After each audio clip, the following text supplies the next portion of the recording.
Hello everyone, happy Friday! TGIF. It's a long week. But it is the weekend, so you know what that means. Put some stuff in my coffee and we're in an unfinished basement, if you know what that means. Today I actually tried coffee, a little bit of Splenda, some almond milk, and we had that Halo Top caramel macchiato, so I threw a lump of that in my coffee. It tastes great. The texture is filmy on top. Filmy, but it's okay. I usually don't have coffee this late in the day anyway, but so it goes. So today we're going to catch up again with our friend Chantal Marie, Foodie Beauty, Big Beautiful Me, and see how she's been doing. Now, she didn't post a whole ton this week. Maybe, well, as far as videos I'm going to actually review, 3 or 4. She did do a couple live streams, and there was something to do with cats, which we'll touch on in a minute. But in the meantime, I guess we'll just dive right in, okay? So, where we left off, she was wondering if she was doing keto wrong because she had checked her weight and she had gained 8 pounds. Now, she wasn't really sure why. From those in the keto community, you might have observed if you follow her channel, she was eating what was being framed as dirty keto, which some people have said is not even a thing. High fat, which I know kind of goes into the keto thing, a lot of processed, very salty foods, maybe too much cheese. I've heard different opinions as to why maybe it wasn't working for her. But at any rate, I think she was interested in coming up with a new plan. So that was the direction that we were going into. So after that, there was 2 live streams. Okay? And the gist I got out of totaling 4 hours. And again, I'm not going to watch that many live streams. I did check out one of them, and the only eventful thing was that she finally used the bathroom because she was talking about X-Lax and being unable to move her bowels in the last video. Okay, so that was keto day 22, the previous one. Now we're up to day 23. So, she's sick. She's going to be sick this whole entire review, but she's been sick. She has like an upper respiratory infection, that kind of thing. So she's coughing and hacking and wheezing and sniffling. She feels the need to mention that when she was in the shower, she got Vagisil in her eye. Now, I had to look up what Vagisil is because I'm just uninformed. And I didn't want to think too much into it, but it occurred to me, when I'm bathing, I don't often move my hands from that area.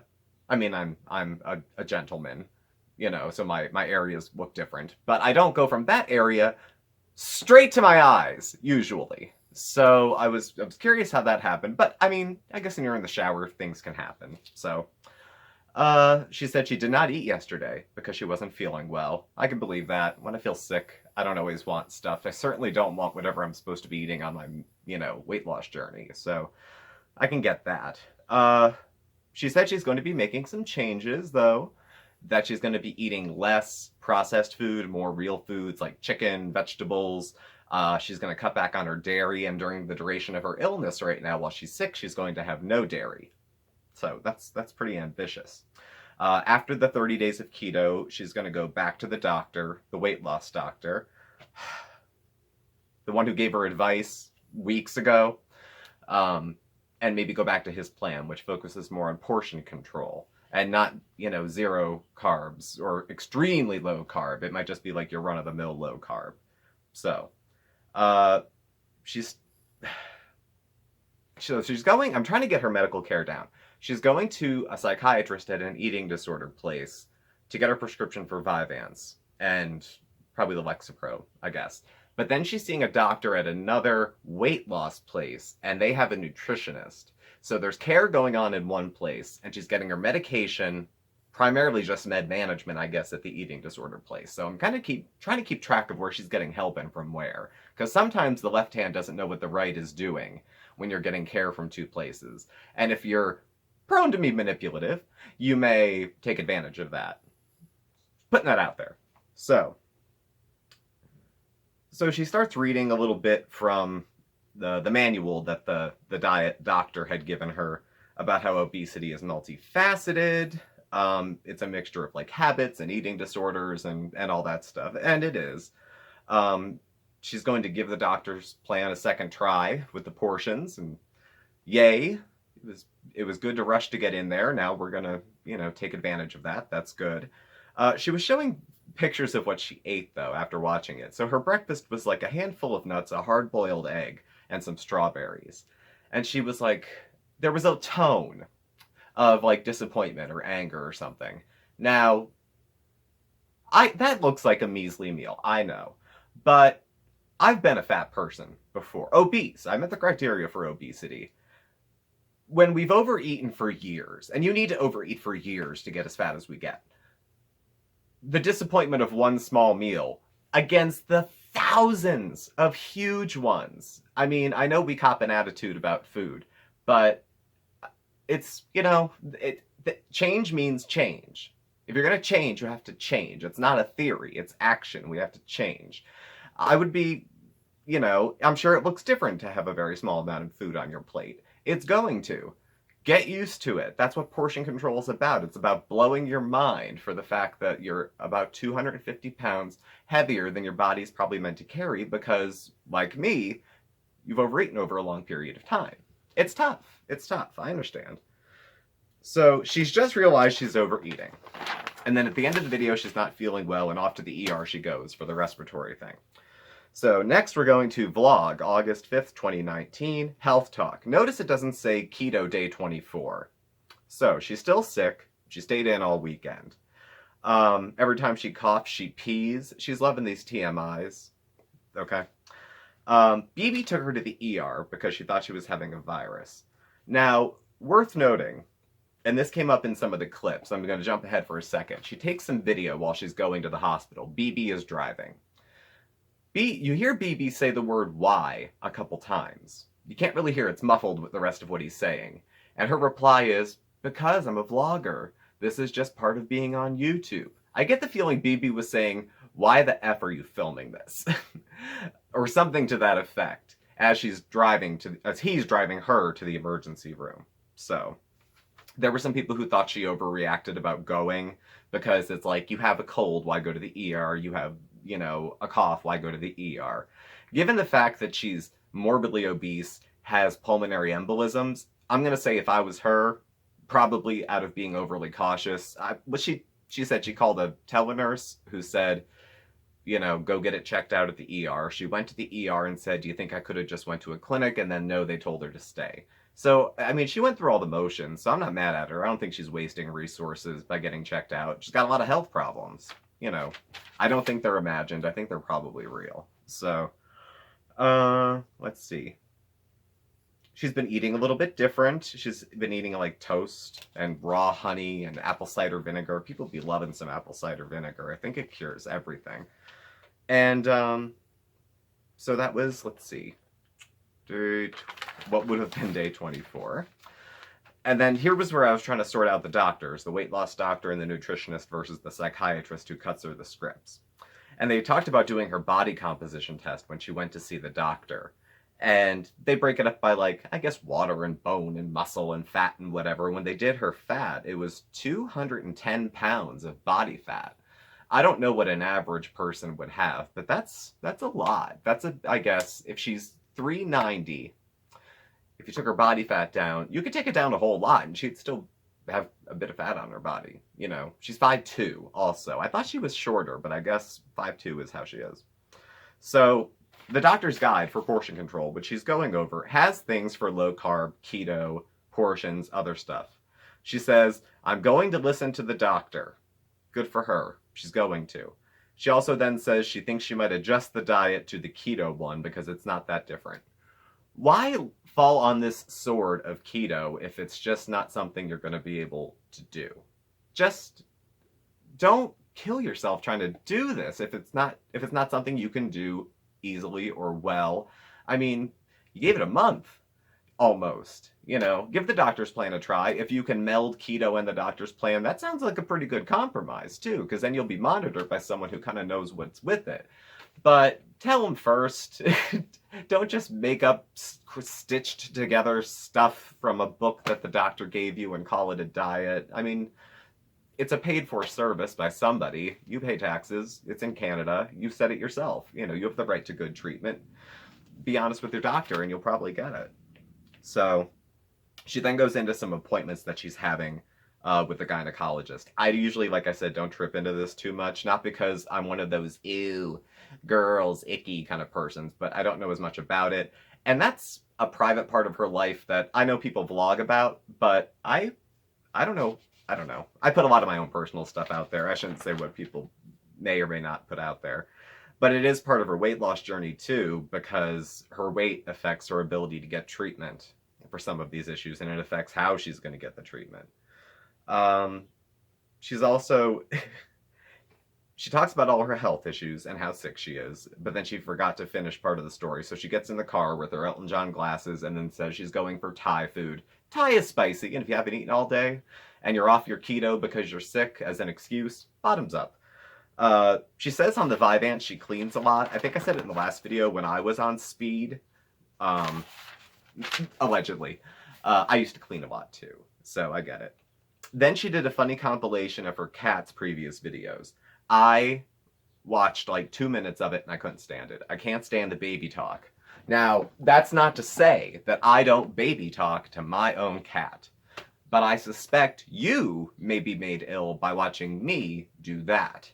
So, a clip here and there, a cameo here and there by an animal, sure. I like cats. They're becoming probably my favorite animal because I have one. I couldn't watch, what did she do to us? 9 minutes, 9.5 minutes. I couldn't do it. So there was the cat video. And then where we left off today, surgery and weight loss plan updates. She's still sick. She went to the ER last Friday. She went to a clinic on Tuesday, and then Wednesday she went to a weight loss doctor. There's a thought that maybe the cysts that she has could be causing the blood clots, which creates an issue with getting surgery because she needs surgery to get the cysts removed. But having the embolisms and the blood clots makes surgery risky. So it's like a catch-22 type thing going on. Let's see. She went to a clinic Tuesday because even though she went to the ER Friday, she still has trouble breathing. She also mentions that she doesn't have a primary care physician. I think she should get one. She might save herself some trips to emergency care. So she goes to the weight loss doctor, tells her she's on Vyvanse, tells the weight loss doctor that, yeah, she's on Vyvanse, she's being seen at the eating disorder clinic. She told him she was doing keto improperly, and she admits to overeating, including those pizza toppings. I thought there was something not quite right about just ripping the toppings off the pizza and eating it. Now, I would do that, but I'm not on keto. I would probably do that just because I think it looks good. But I'm at the moment, I'm not trying to lose 200 pounds. So, my priorities might be different. I might prefer taste over weight loss in that given moment. But she was including it as part of a diet, and I'm guessing from what she's learning now, it's not. It's not part of keto, even healthy keto. So, let's see. Her doctor's plan is to focus on portions, put her on a regular meal plan that's low carb, but she's more than likely to go keto again anyway in a healthy way. In one breath, she's going to follow the doctor's directions, but then she's going to do what she wants. So something like this is going to happen again, I predict. The doctor also wants her to take Topamax. It's another medication. I take Topamax. Just so happens. For anyone who hasn't followed any of my other videos, I have bipolar disorder. Don't look so surprised. It's mostly in remission, and one of the things I do to stay well is take medications, and Topamax is one of them. I have a history with eating disorders, and I have a history with some other impulse control stuff, addiction. I used to drink a lot, stuff like that. And in one of my trips through the hospital, they prescribed Topamax, one of the doctors did.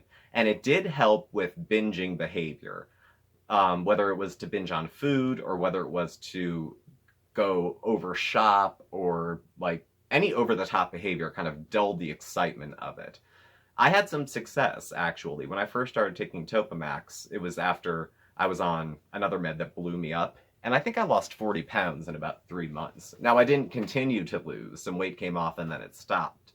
So I had some success with it. It also helped as a mood stabilizer. Sometimes it is prescribed to people with bipolar disorder as a mood stabilizer. I'd be curious to see what psychiatric effect it might have on her, given what some people have observed and thought and played armchair psychiatrist as to whether or not she may have a mood disorder of that kind. So I'll be curious to see how that works out.